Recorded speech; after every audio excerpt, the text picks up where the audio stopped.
ഹരേ കൃഷ്ണ. മാതാജി ആദ്യം നമുക്ക് ഒരു 2 minutes കീർത്തനം ചെയ്യാം. അത് കഴിഞ്ഞ്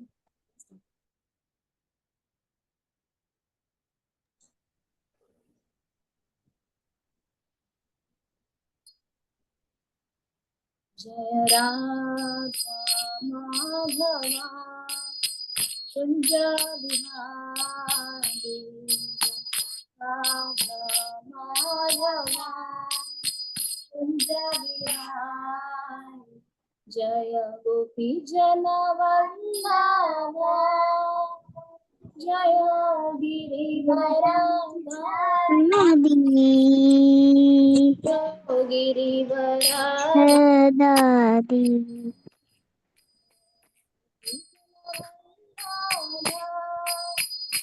जय गिरिवराधारी जय गिरिवराधारी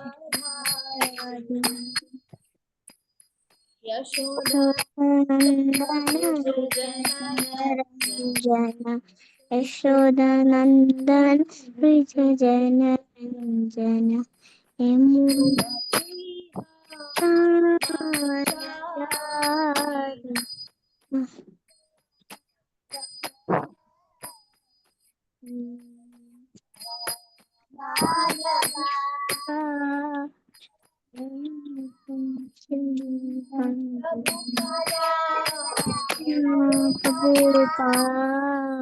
प्रभुपदा जय प्रभुपदा प्रभुपदा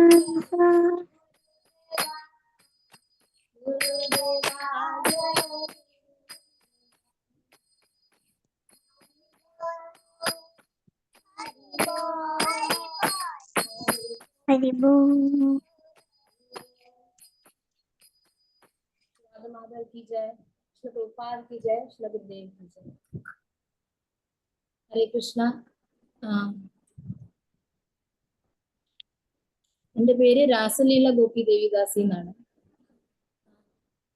എല്ലാവർക്കും വീഡിയോ ഒന്ന് ഓൺ ചെയ്യാൻ പറ്റുമെങ്കിൽ എത്ര പേരുണ്ട്, ആരൊക്കെയാണെന്ന് കാണാൻ പറ്റുമായിരുന്നു.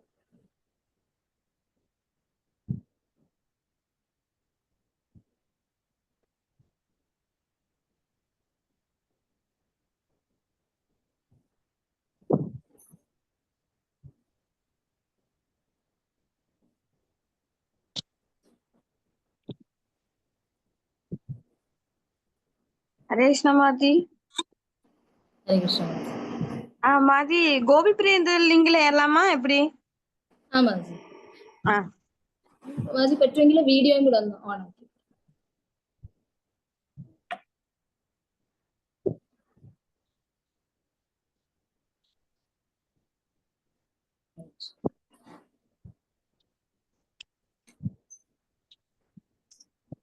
അപ്പം ഇന്ന് നമ്മള് ഭഗവത്ഗീതയിലെ ഒരു ഷോർട്ട് സ്റ്റോറിയാണ് ഇവിടെ ഡിസ്കസ് ചെയ്യാൻ പോകുന്നത്. ശരിക്കും ഇതിപ്പോ ഒരു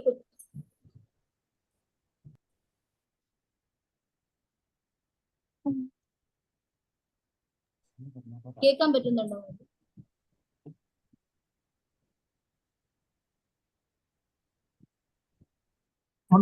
കേൾക്കാൻ പറ്റുന്നുണ്ട്. ഓക്കെ. നമ്മുടെ ഭഗവത്ഗീത 2.41 ഒരു ചെറിയ ശ്ലോകം അതാണെന്ന് ഡിസ്കസ് ചെയ്യാൻ പോകുന്നത്. അപ്പൊ ഞാൻ ആദ്യം ഈ ശ്ലോകം വായിക്കാം, നിങ്ങൾക്ക് അത് എന്റെ കൂടെ പറയാം. വ്യവസായ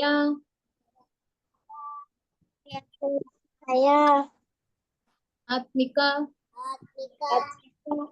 ബുദ്ധിർ ഏകേഹ ഗുരുനന്ദന बहुशाखा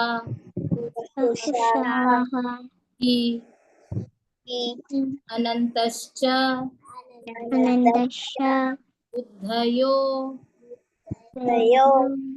अव्यवसायिनम्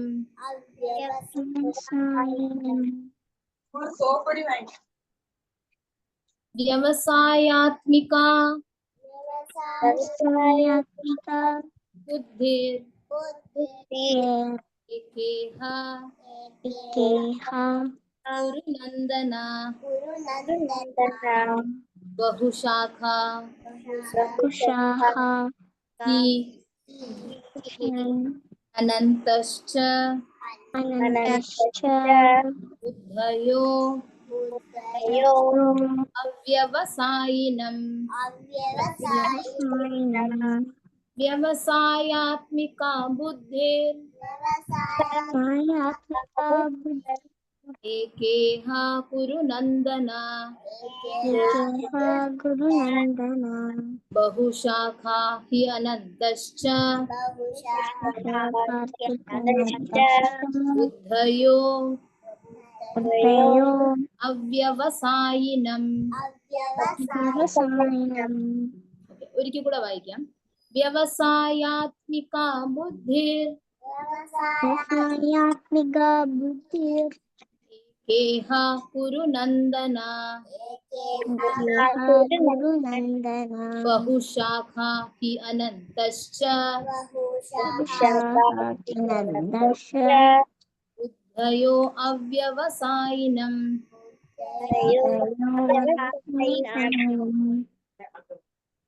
നിങ്ങൾ എത്ര പേര് ഈ ശ്ലോകം നേരത്തെ പഠിച്ചിട്ടുണ്ട്?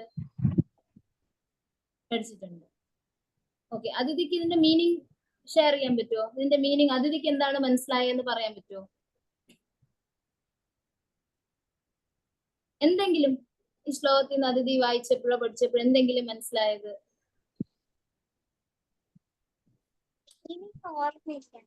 ഓർമ്മയില്ല. ഓക്കെ, കുഴപ്പമില്ല. വേറെ ആർക്കെങ്കിലും ഇത് നേരത്തെ കേട്ടിട്ടുണ്ടോ?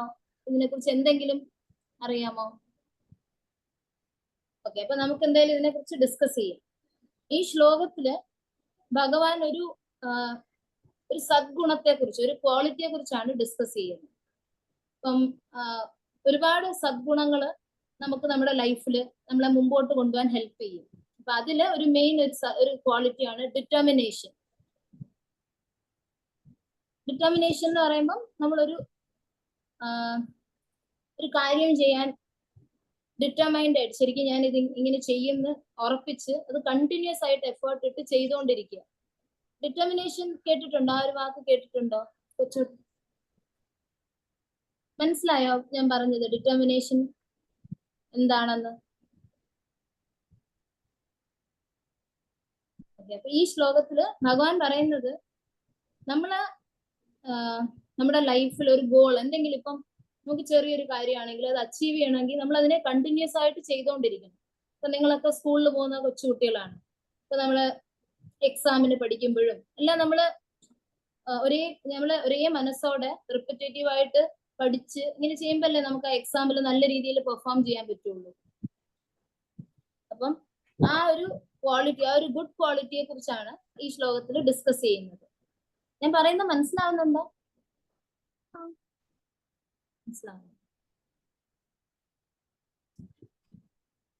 അപ്പം ഈ ഡിറ്റർമിനേഷൻ ഇല്ലെങ്കിൽ എന്ത് പറ്റും എന്നാണ് ഈ ശ്ലോകത്തിന്റെ സെക്കൻഡ് പാർട്ടിൽ പറയുന്നത്. നമ്മൾ ഡിറ്റർമൈൻഡ് അല്ലെങ്കിൽ നമ്മുടെ മനസ്സ് മൾട്ടിപ്പിൾ ആയിട്ടുള്ള കാര്യങ്ങളിൽ ഡിവൈഡ് ആയിപ്പോകും. അപ്പൊ നമുക്ക് നമ്മുടെ ഗോൾ അച്ചീവ് ചെയ്യാൻ ബുദ്ധിമുട്ടാവും. അപ്പം അതുകൊണ്ട് നമ്മൾ ഡിറ്റർമൈൻഡ് ആയിട്ട് ഒരു കാര്യം ചെയ്താലേ നമുക്ക് ആ ഗോൾ അച്ചീവ് ചെയ്യാൻ പറ്റൂ എന്നാണ് ഈ ശ്ലോകത്തിൽ ഡിസ്കസ് ചെയ്യുന്നത്. അപ്പൊ അത് മനസ്സിലാവാൻ വേണ്ടി ഒരു ചെറിയൊരു സ്റ്റോറി ഞാനിപ്പോ ഷെയർ ചെയ്യാം. ഒരിക്കൽ ഒരു കുഞ്ഞു സ്പാരോ ഒരു വലിയ ഓഷന്റെ അടുത്ത് പോയിട്ട് മുട്ടയിട്ട് വെക്കും.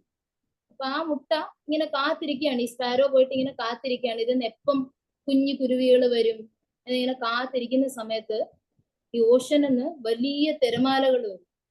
വലിയ തിരമാലകൾ വന്നിട്ട് ഈ മുട്ടയെല്ലാം കൊണ്ടുപോകും.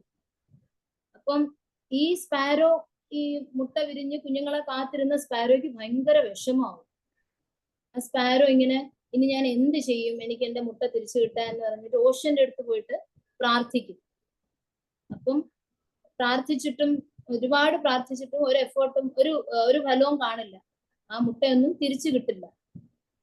ആ സമയത്ത് ഈ സ്പാരോ വിചാരിക്കും, ഇനി ഞാൻ ഇങ്ങനെ ഇരുന്നിട്ട് കാര്യമില്ല, ഞാൻ എന്തെങ്കിലും ചെയ്താലേ എനിക്ക് എന്റെ മുട്ടകൾ തിരിച്ചു കിട്ടുള്ളൂ. അപ്പൊ ആ സ്പാരോ എന്ത് ചെയ്യും, ഈ ഓഷനിൽ നിന്ന് കുറച്ചായിട്ട് വെള്ളം കുടിച്ച് വെള്ളം എടുത്ത് വറ്റിക്കാൻ നോക്കും. അപ്പൊ വറ്റി കഴിയുമ്പോൾ അതിൽ നിന്ന് മുട്ട കിട്ടുമല്ലോ എന്ന് വിചാരിച്ചിട്ട് അങ്ങനെ ചെയ്യും. പക്ഷെ കുഞ്ഞ് സ്പാരോ അല്ലേ, അപ്പൊ അതിന് ഒരുപാട് എഫേർട്ട് ഇടേണ്ടി വരും ഈ ഒരു ഫുൾ ഓഷൻ വറ്റിക്കാനായിട്ട്. അതിങ്ങനെ കുറച്ച് കുറച്ചായിട്ട് ചെയ്തുകൊണ്ടിരിക്കുമ്പം ചുറ്റുമുള്ള ആൾക്കാരൊക്കെ അതിനെ കളിയാക്കും. എന്തായി ചെയ്യുന്നത്, ഈ ഓഷൻ എന്നൊക്കെ എങ്ങനെ വെള്ളം വറ്റിക്കാൻ പറ്റും, ഇത് ഭയങ്കര മണ്ടത്തരമാണല്ലോ ഈ സ്പാരോ ചെയ്യുന്നതെന്ന് പറഞ്ഞ് എല്ലാവരും കളിയാക്കും. പക്ഷെ ആ സ്പാരോ മനസ്സ് വിഷമിക്കാതെ അതിന്റെ എഫേർട്ട് കണ്ടിന്യൂ ചെയ്തുകൊണ്ടിരിക്കും. കാരണം അതിന്റെ ഗോൾ എന്താണ് ആ സ്പാരോയുടെ ഗോള് ആർക്കെങ്കിലും പറയാമോ? മുട്ട കിട്ടാൻ. മുട്ട കിട്ടണം. അപ്പൊ അത് വിഷമിച്ചിരുന്നു കഴിഞ്ഞാൽ കിട്ടുമോ? ഇല്ല. അപ്പൊ ആ സ്പാരോ അത് കണ്ടിന്യൂ ചെയ്തോണ്ടേ ഇരിക്കും. എല്ലാവരുടെയും കളിയാക്കൽ സഹിച്ചും എല്ലാരും ഡിസ്കറേജ് ചെയ്യുന്നൊക്കെ സഹിച്ചും കണ്ടിന്യൂ ചെയ്യും. അപ്പൊ ഇതിങ്ങനെ ആൾക്കാർ പറഞ്ഞറിഞ്ഞറിഞ്ഞ് ഗരുഡൻ അറിയും. ഗരുഡനെ അറിയാമോ? അറിയാം. ആരാണ് ഗരുഡൻ? പറയാമോ ആർക്കെങ്കിലും? വാഹനം. ഭഗവാന്റെ വാഹനം. അപ്പൊ ഗരുഡൻ ഒരു വലിയ പക്ഷിയാണ്. അപ്പൊ ഗരുഡൻ ഇത് അറിയുന്ന സമയത്ത് ഈ സ്പാരോയുടെ അടുത്ത് വരും. എന്നിട്ട് സ്പാരോ ഈ ചെയ്തുകൊണ്ടിരിക്കുന്ന കാര്യം കണ്ടിട്ട് ഗരുഡന് ഭയങ്കര വിഷമം തോന്നും. ഇത്രയും ചെറിയൊരു പക്ഷി ഇത്രയും കഷ്ടപ്പെട്ട് ആ ഓഷനിലെ വെള്ളമൊക്കെ വറ്റിച്ചുകൊണ്ടിരിക്കുന്ന കണ്ടിട്ട്. അപ്പൊ ഗരുഡൻ വന്നിട്ട് ഓഷന്റെ അടുത്ത് പറയും, എത്രയും പെട്ടെന്ന് ഈ സ്പാരോയുടെ മുട്ടകൾ തിരിച്ചു കൊടുക്കണം, അല്ലെങ്കിൽ ഞാൻ ഈ കടലിലെ വെള്ളം മൊത്തം കുടിക്കും. അപ്പം ഓഷൻ ഇപ്പൊ മനസ്സിലായി, സ്പാരോയെ പോലെ അല്ല, ഗരുഡന് ശരിക്കും ഈ ഓഷനിലെ ഫുൾ വെള്ളവും വറ്റിച്ചെടുക്കാൻ പറ്റും. അപ്പൊ അതുകൊണ്ട് ഓഷൻ എന്ത് ചെയ്യും, ഓഷന് മനസ്സിലായി ഇനി ഞാൻ എന്തെങ്കിലും ചെയ്തില്ലെങ്കിൽ എനിക്ക് ബുദ്ധിമുട്ടാവും എന്ന് പറഞ്ഞിട്ട് പതുക്കെ പതുക്കെ ആ സ്പാരോയുടെ മുട്ടകളൊക്കെ തീരത്തടുപ്പിക്കും. അപ്പം അത് കിട്ടി ആ സ്പാരോ ഭയങ്കര ഹാപ്പി ആവും, ഗരുഡന് താങ്ക്സ് പറയും. ഈ സ്റ്റോറി ചെറിയൊരു സ്റ്റോറി എന്ന് എന്ത് മനസ്സിലായി നിങ്ങൾക്ക്?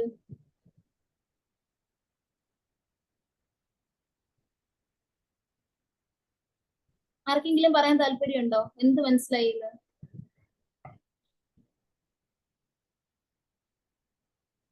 കേൾക്കാൻ പറ്റുന്നില്ലേ? കേൾക്കാൻ പറ്റുന്നുണ്ടോ? വർക്ക് ചെയ്യണം. ഹാർഡ് വർക്ക് ചെയ്യണം. അപ്പം ആ സ്പാരോയുടെ ഹാർഡ് വർക്കിന്റെ ഫലമായിട്ടാണ് ആ സ്പാരോയ്ക്ക് മുട്ടകൾ തിരിച്ചു കിട്ടിയത്. അതും ആരെങ്കിലും കളിയാക്കിയത് കൊണ്ടോ എന്തോ കൊണ്ടോ ആ സ്പാരോ അത് നിർത്തി വെച്ചില്ല, അത് പിന്നെയും കണ്ടിന്യൂസ് ആയിട്ട് ചെയ്തുകൊണ്ടിരുന്നു. അപ്പൊ അതാണ് ഈ ഭഗവത്ഗീതയുടെ ഈ ഒരു ശ്ലോകത്തിൽ പറയുന്നത്, ഡിറ്റർമൈൻഡ് ആയിട്ട് നമ്മൾ ഒരു കാര്യം ചെയ്യുമ്പോൾ അത് കണ്ടിന്യൂസ് ആയിട്ട് ചെയ്തുകൊണ്ടിരിക്കും. അപ്പൊ നമ്മുടെ സ്പിരിച്വൽ ലൈഫിലായാലും നമ്മുടെ മെറ്റീരിയൽ ലൈഫിലായാലും നമുക്ക് എപ്പോഴും ഇങ്ങനെ ആ ഡിറ്റർമിനേഷൻ നമ്മളെ ഒരുപാട് ഹെൽപ്പ് ചെയ്യും. ആ സ്പാരോ ഡിറ്റർമൈൻഡ് ആയതുകൊണ്ട് ഭഗവാൻ എന്നുള്ളൊരു ഹെൽപ്പ് ആ സ്പാരോയ്ക്ക് കിട്ടി. ഗരുഡന്റെ രൂപത്തില് ഒരു ഹെൽപ്പ് ആ സ്പാരോയ്ക്ക് കിട്ടിയത് കൊണ്ട് ആ മുട്ടകൾ തിരിച്ചെടുക്കാനും ആ സ്പാരോയുടെ ആ ഗോൾ അതിന് അച്ചീവ് ചെയ്യാൻ പറ്റും. മനസ്സിലായോ? ഹരേ കൃഷ്ണ മാധുജി.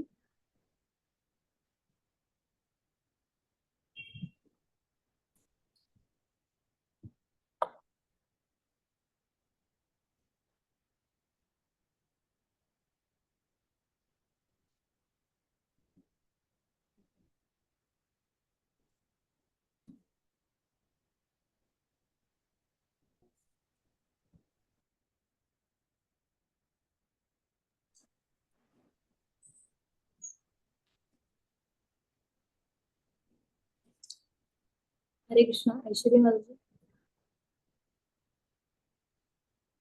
മാധു കേൾക്കാം, മാധു കേൾക്കാം. പ്രഭു ഇവര് 3 കുട്ടികളെ ഉള്ള പ്രഭു, ബാക്കി എനിക്ക് കാണാൻ പറ്റാത്തതുകൊണ്ട് എനിക്ക് അല്ല മാധു, അവരെല്ലാം ഓക്കെ വീഡിയോ ഓൺ ചെയ്യാൻ മടിച്ചു നിൽക്കുന്നവർ. ഓക്കെ 14ഓളം പിള്ളേരുണ്ട്. ഉണ്ട്.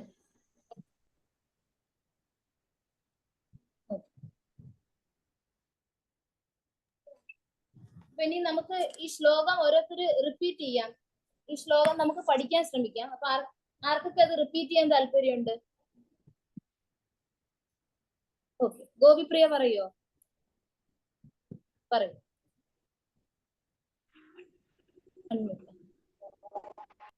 മാതാജിയുടെ ഹെൽപ്പ് ചെയ്യോ?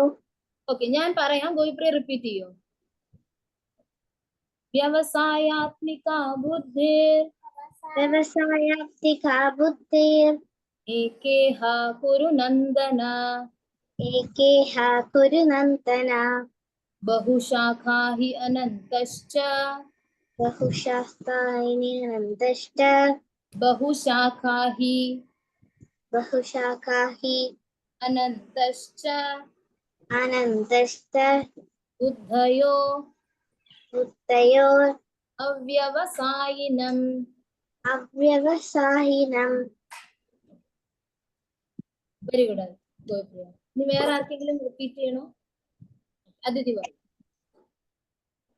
വ്യവസായാത്മിക ബുദ്ധി വ്യവസായാത്മിക ബുദ്ധിർ ഏകേഹ. ഓ പറയൂ. ഏകേഹ കുരു നന്ദന ബഹുശാഖാഹ്യനന്താശ്ച ബുദ്ധയോ വ്യവസായിനാം. ബുദ്ധയോ അവ്യവസായിനം. ഗുഡ്. പ്രണമ്യ നമുക്ക് പറയാൻ താല്പര്യമുണ്ടോ?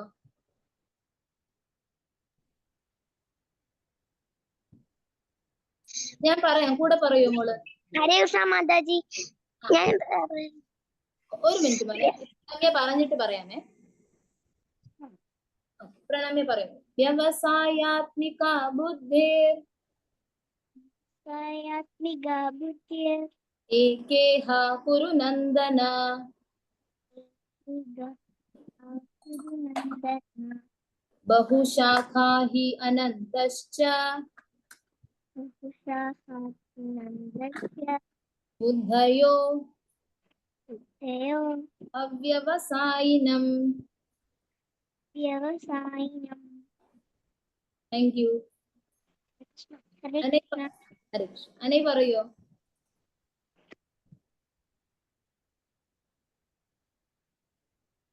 ഹരേ കൃഷ്ണ.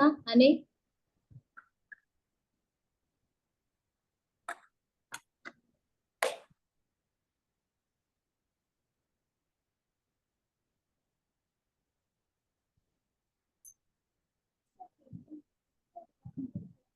ഹരേ കൃഷ്ണ. അനേ കേൾക്കാൻ പറ്റുന്നുണ്ടോ?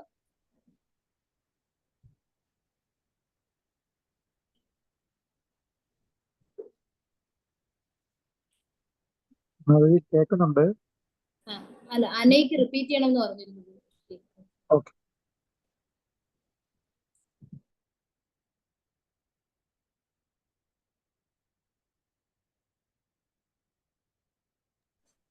ഓക്കെ, അപ്പൊ ഇനി നമുക്ക് എല്ലാവർക്കും കൂടെ ചേർന്ന് ഒരിക്കൽ കൂടെ പറയാം. വ്യവസായാത്മിക ബുദ്ധി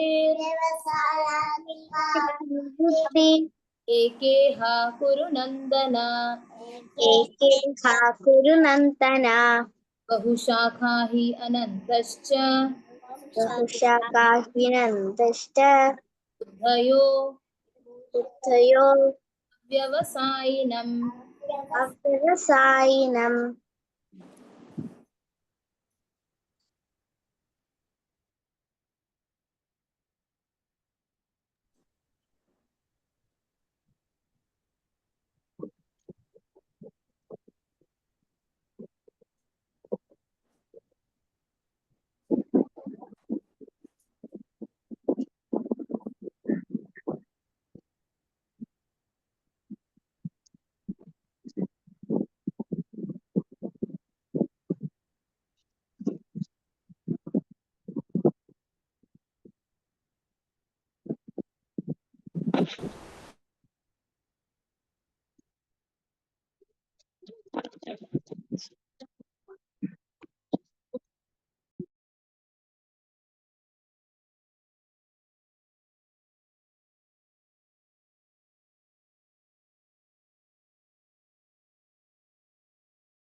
ഹരേ കൃഷ്ണ. സോറി, നെറ്റ്വർക്ക് പോയതാണ്.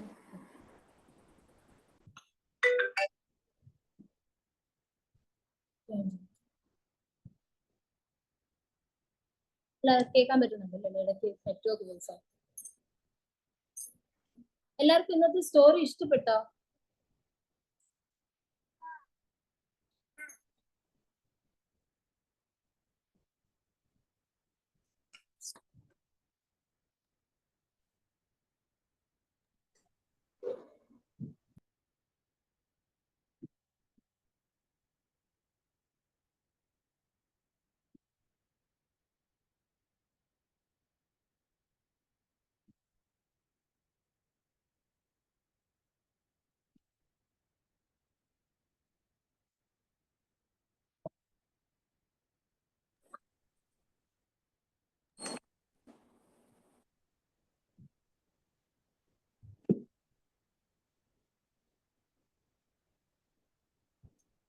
ഓക്കെ, അപ്പൊ ഇനി നമുക്ക് ഈ ഡിറ്റർമിനേഷനെ കുറിച്ച് തന്നെ ഭഗവത്ഗീതയിൽ വേറൊരു സ്റ്റോറി ഉണ്ട്, അതും കൂടെ നമുക്ക് കേൾക്കാം.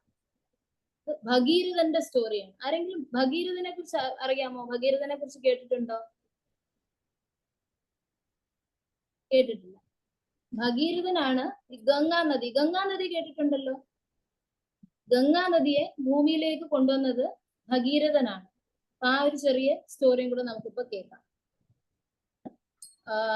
പണ്ട് സാഗര എന്ന് പറഞ്ഞൊരു രാജാവ് ഒരു അശ്വമേധയാഗം, ഒരു യാഗം ചെയ്യും. ആ സമയത്ത് ദേവതകൾക്ക് അദ്ദേഹത്തിന്റെ അടുത്ത് ഭയങ്കര അസൂയ തോന്നും. ഇത്രയും വലിയ യാഗമൊക്കെ അദ്ദേഹത്തിന് അച്ചീവ് ചെയ്യാൻ പറ്റിയതില് ദേവതകൾക്ക് അദ്ദേഹത്തിന്റെ അടുത്ത് അസൂയ തോന്നും. അപ്പൊ ഈ അശ്വമേധയാഗം ഒരു കുതിരയെ വെച്ചിട്ടാണ് ചെയ്യുന്നത്. ഈ കുതിരയെ ഇന്ദ്രൻ മോഷ്ടിച്ചു. ഇനിയിപ്പോ ആ യാഗം എങ്ങനെ കണ്ടിന്യൂ ചെയ്യും എന്ന് വിചാരിച്ചിട്ട് സാഗര എന്ന് പറഞ്ഞ രാജാവിന് 60,000 മക്കളുണ്ട്. അവരെല്ലാവരും ഈ കുതിര അന്വേഷിച്ചിറങ്ങും. കുതിര എവിടെ പോയി എന്നൊന്നും ആർക്കും അറിഞ്ഞുകൂടാ. കുതിര അന്വേഷിച്ച് പോകുന്ന സമയത്ത് ഗംഗാസാഗർ എന്ന് പറഞ്ഞൊരു സ്ഥലത്ത് കപില മുനിയുടെ ആശ്രമത്തില് ഈ കുതിരയെ കണ്ടു കിട്ടും അവർക്ക്. അപ്പൊ അവര് ചെല്ലുമ്പോ വിചാരിക്കും ഈ കപില മുനിയാണ് ഈ കുതിരയെ മോഷ്ടിച്ചതെന്ന് വിചാരിച്ചിട്ട് കപില മുനിയെ വധിക്കാനായിട്ട് പോകും. കപില മുനി വളരെ പവർഫുൾ ആയിട്ടുള്ള ഒരു മുനി ആയതുകൊണ്ട് അദ്ദേഹം തെറ്റ് ചെയ്യാതെ അദ്ദേഹത്തിനെ അക്യൂസ് ചെയ്തതുകൊണ്ട് ഇവരെല്ലാവരും തീ വന്നിട്ട് അവരെല്ലാം മരിച്ചു പോകും. അപ്പൊ സാഗര ഇത്രയും കുട്ടികളെ എല്ലാം കാണുന്നില്ല, 60,000 കുട്ടികൾ അന്വേഷിച്ചു പോയവരെയും കാണുന്നില്ല. അപ്പൊ സാഗര അദ്ദേഹത്തിന്റെ കൊച്ചുമകനായ അൻശുമാനോട് പറയും, ഈ ഇത്രയും മക്കളെ കാണുന്നില്ല, അവരെ അന്വേഷിച്ച് കണ്ടുപിടിച്ചുകൊണ്ട് വരാനായിട്ട് വിടും. അൻശുമാൻ ഇങ്ങനെ പോകുന്ന സമയത്ത് അദ്ദേഹം നോക്കുമ്പം കപില മുനിയുടെ ആശ്രമത്തിനടുത്ത് ഒരു വലിയ ഒരു ഒരു കൂമ്പാരം കൂടി ഇങ്ങനെ ആഷസ് മാത്രം കാണാം. ബാക്കി അദ്ദേഹത്തിന്റെ സാഗരയുടെ മക്കളെ ആരെയും കാണുന്നില്ല. അദ്ദേഹം പോയി കപില മുനിയുടെ അടുത്ത് സംസാരിച്ച് കപില മുനിയുടെ അടുത്തുനിന്ന് അദ്ദേഹത്തിന് മനസ്സിലാക്കാൻ സാധിക്കും ഈ കുതിര അദ്ദേഹം മോഷ്ടിച്ചതല്ല, ഇവിടെ ഇന്ദ്രൻ ഒളിപ്പിച്ചു വെച്ചതാണ് എന്ന് മനസ്സിലാക്കും. ഇത് പറയും കുതിര കൊടുത്തുവിടും. പറയും ഇനി ഗംഗാ നദി ഇവിടെ വന്നാൽ മാത്രമേ ഈ മരിച്ചുപോയ നിങ്ങളുടെ ഈ അങ്കിൾ അവരെല്ലാവരും രക്ഷപ്പെടുകയുള്ളൂ എന്ന് പറയും. അപ്പൊ അൻശുമാൻ ഈ കുതിര എടുത്തോണ്ട് പോയിട്ട് ഹോമം, ഒരു അശ്വമേധ യാഗം ചെയ്തോണ്ടിരിക്കുകയായിരുന്നല്ലോ, ആ യാഗം കംപ്ലീറ്റ് ചെയ്തിട്ട് ഇനി എന്ത് ചെയ്യും? അദ്ദേഹത്തിന് ഗംഗാ നദി ഇവിടെ കൊണ്ടുവരണം, എന്നാലല്ലേ ഈ മരിച്ചുപോയ എല്ലാവരെയും രക്ഷിക്കാൻ പറ്റുള്ളൂ. അപ്പൊ അദ്ദേഹം എന്ത് ചെയ്യും എന്നിങ്ങനെ ചിന്തിച്ച് നിന്ന സമയത്ത് അദ്ദേഹം ഒരുപാട് തപസ്സൊക്കെ ചെയ്യും. ആ തപസ് എല്ലാം ചെയ്താലും ഗംഗാ നദിയെ ഇവിടെ കൊണ്ടുവരാൻ അദ്ദേഹത്തിന് പറ്റിയില്ല. അൻശുമാന്റെ മകനായ ദിലീപും ഇതേ കാര്യം ശ്രമിക്കും, പക്ഷെ അദ്ദേഹത്തിനും ഇത് പറ്റിയില്ല. ദിലീപിന്റെ മകനായ ഭഗീരഥൻ, കൺഫ്യൂസിംഗ് ആയിട്ട് തോന്നുന്നുണ്ടോ ഈ സ്റ്റോറി? ഒരുപാട് പേര് വരുന്നുണ്ട് ഇതിനകത്ത്, ഒരുപാട് പേരുടെ പേരുകൾ കേൾക്കാം. മനസ്സിലാവുന്നുണ്ടോ? ഉണ്ട്. ഓക്കെ. ദിലീപിന്റെ മകനായ ഭഗീരഥൻ ഒരുപാട് തപസ്സുകൾ ചെയ്ത് നല്ല ഡിറ്റർമൈൻഡ് ആയിട്ട്, ഇപ്പൊ ഇത്രയധികം പേര് ഒരേ കാര്യത്തിന് വേണ്ടി പ്രയത്നിച്ചുകൊണ്ടിരിക്കുകയാണ്. അത്രയും ഡിറ്റർമിനേഷനോടെ അവർ ചെയ്യുന്ന സമയത്ത് ഗംഗാമയി ഭൂമിയിൽ അവതരിക്കാന്ന് സമ്മതിക്കും. ഈ ഭഗീരഥന്റെ ഇത്രയും സിംഗിൾ മൈൻഡഡ് ആയിട്ട് ഞാൻ ഇത് എങ്ങനെയെങ്കിലും അച്ചീവ് ചെയ്യും എന്നുള്ള ഡിറ്റർമിനേഷനിൽ ഗംഗാദേവി അവിടെ അവതരിക്കാനായിട്ട് സമ്മതിക്കും. അപ്പൊ പറയും ഞാൻ വരാൻ തയ്യാറാണ്, പക്ഷെ ഗംഗാദേവി ഭയങ്കര പവർഫുൾ ആണ്. ഗംഗാദേവി ഒറ്റയടിക്ക് വന്നാല് ഭൂമി ഇങ്ങനെ രണ്ടായി പോകും. അതുകൊണ്ട് എന്റെ ഈ ശക്തിയെ കൺട്രോൾ ചെയ്യാനായിട്ട് എന്തെങ്കിലും ചെയ്യണം എന്ന് പറയും.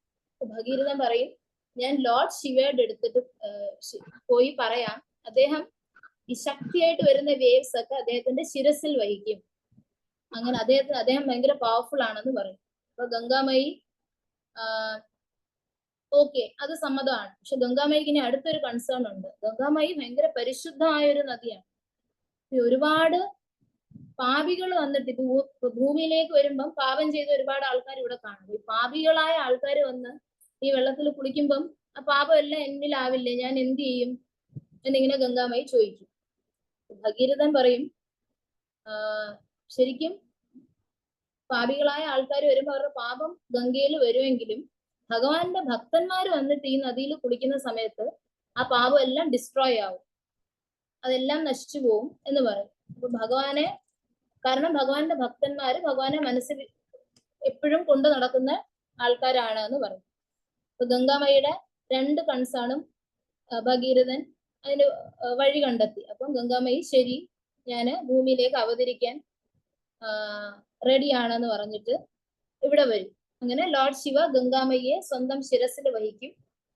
അതിനുശേഷം ഗംഗാമയി വന്നിട്ട് കപില മുനിയുടെ ആശ്രമത്തിൽ വന്ന് ആ ഒരു അവിടെ സാഗരന്റെ 60,000 മക്കളും മരിച്ചു കിടന്ന ആ സ്ഥലത്ത് വന്ന് തൊടുമ്പോഴത്തേക്ക് അവർക്കെല്ലാം തിരിച്ചു ജീവൻ കിട്ടും.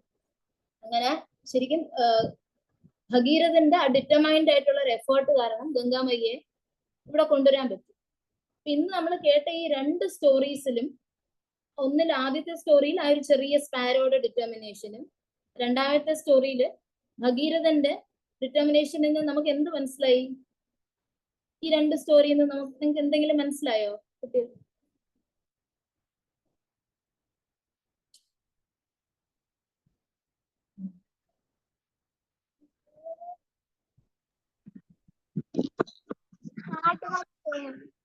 ഹാർഡ് വർക്കാണ്. ഹാർഡ് വർക്ക് ചെയ്യുന്നവർക്ക് എന്ത് കിട്ടും?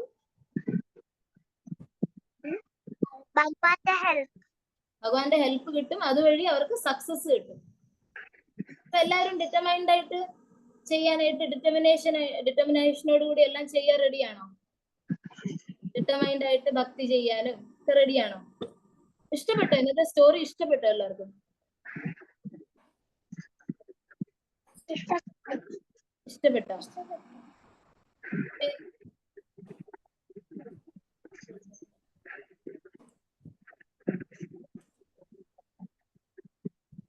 ബാക്കിയുള്ളവർ കേൾക്കാൻ പറ്റുന്നുണ്ടല്ലോ അല്ലേ? ഓക്കെ. അപ്പൊ നമുക്കും ഇതേപോലെ ഈ 2 ഇപ്പൊ നമ്മൾ ഇതുപോലത്തെ സ്റ്റോറീസ് കേൾക്കുന്ന സമയത്ത് നമ്മുടെ ലൈഫിലും നമുക്ക് ഇതിൽ നിന്നുള്ള വാല്യൂസ് ആഡ് ചെയ്ത് കഴിഞ്ഞാൽ നമുക്കും ഇതേപോലെ ഡിറ്റർമൈൻഡ് ആയിട്ട് കാര്യങ്ങൾ ചെയ്ത് സക്സസ് കിട്ടും. അതിനാണ് നമ്മൾ ഇങ്ങനത്തെ സ്റ്റോറീസ് വായിക്കുന്നതും കേൾക്കുന്നതും.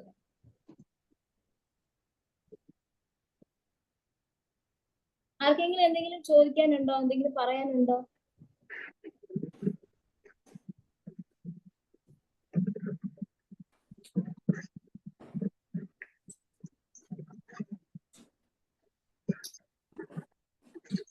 പ്രണമ്യ, മോക്ക് ഇഷ്ടപ്പെട്ടോ അന്നത്തെ സ്റ്റോറി?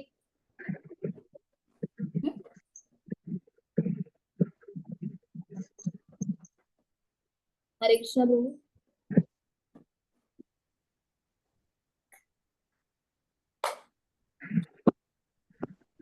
പ്രണന്യ എന്തോ സംസാരിക്കുന്നുണ്ട്, മ്യൂട്ട് മാറ്റിയിട്ടുണ്ട്.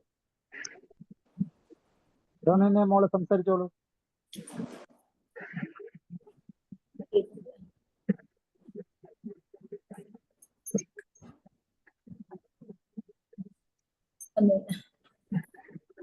ഓക്കെ ബ്രോ, അപ്പൊ നമുക്ക് ഇന്നത്തെ ഈ ഒരു സെഷൻ ഇവിടെ എൻഡ് ചെയ്യാൻ പറ്റും. ഫർദർ നമ്മൾ ഇതേപോലെ ഭഗവത്ഗീതയിലെ കുറച്ച് സ്റ്റോറീസും അതിൽ നിന്നുള്ള കുറച്ച് വാല്യൂസും കേൾക്കാനും പിന്നെ നമ്മുടെ ലൈഫിൽ നമുക്കത് എങ്ങനെ കൊണ്ടുവരാമെന്നും പഠിക്കാം. അതാണ് നമ്മളിപ്പോ ചെയ്യാന്ന് വിചാരിക്കുന്നത്.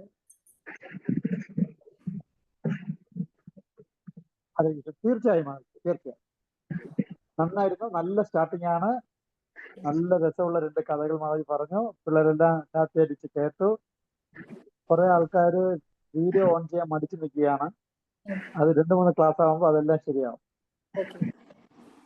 നന്ദി. താങ്ക് യു എല്ലാവർക്കും. ഹരേ കൃഷ്ണ. ഹരേ കൃഷ്ണ. ഹരേ കൃഷ്ണ. ധന്യവാദം. Bye. Hare Krishna. Super super sir. Hare Krishna. Jyotirmayi മാധവജി. ഹരേ കൃഷ്ണ പ്രഭു. ഹരേ കൃഷ്ണ. ധന്യവാദം. ധന്യവാദം.